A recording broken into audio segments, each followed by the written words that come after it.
Well, I decided to run for office after experiences that I had in the community as a community leader, realizing that the real difference that I wanted to make was at the state level, where I can actually write policy.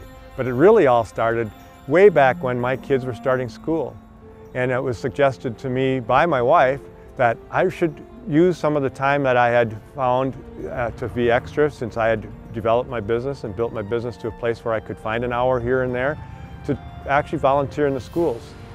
That's where I really was able to open my eyes to the needs of others. You know, and what it comes down to, and I think it helps with my business background as well, is I've tried to, over the years, even as a business person with my employees and with my customers, and then as a volunteer with others that are around me, is try to put myself in their shoes. I don't think that happens enough with people. It is so important. Nobody even talks about that, but I think that is maybe my greatest strength, is that I really try to put myself in other people's shoes. How is this going to affect them? Who is it going to affect, the actions that we take? Our legislators are in office and cannot seem to relate to the people that they are actually elected to represent. They get to Madison, I witness it, they get to Madison and they're like different people. I know people from around here that serve in Madison, and they're like different people, and it just doesn't make sense to me. You know, at my age, I'm not there to make myself a career in Madison. I still love my life here. This is where I want to be, Western Wisconsin. And so it just doesn't make sense to me that people go down there and suddenly they're different. Because even when you're there, you should be, number one, be thinking about what's back home.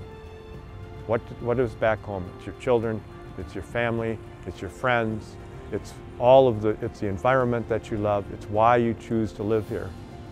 And if you don't do that and put yourself in the shoes of other people who live there, I mean, I don't know. Then you don't belong there. I know how strongly I feel about representing people.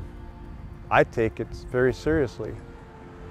I take it so seriously that I'm willing to sit on the side of the road in an afternoon, inviting anyone to stop and talk to me so that I am sure I know how they feel about things. I'm so passionate about it that I'm willing to give up my evenings at home to make sure I go to every town board that I can and visit them at least once every year, so that I can hear from them what they can tell me about their town and their issues, and anybody who comes to those meetings, so I know what the issues are.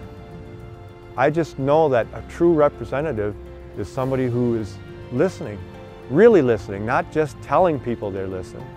This job is more about just memorizing lyrics that their party hands to them and faking sincerity in front of a crowd. It's about really meaning it. It's about just being there for people. And if that's why people, I think, should give me another opportunity, which they had in the past, because I'm just a small businessman who grew up here and spent my whole life here, and want to make sure that my children and their children and everybody around me has the same opportunities that I've had. And it's as simple as that.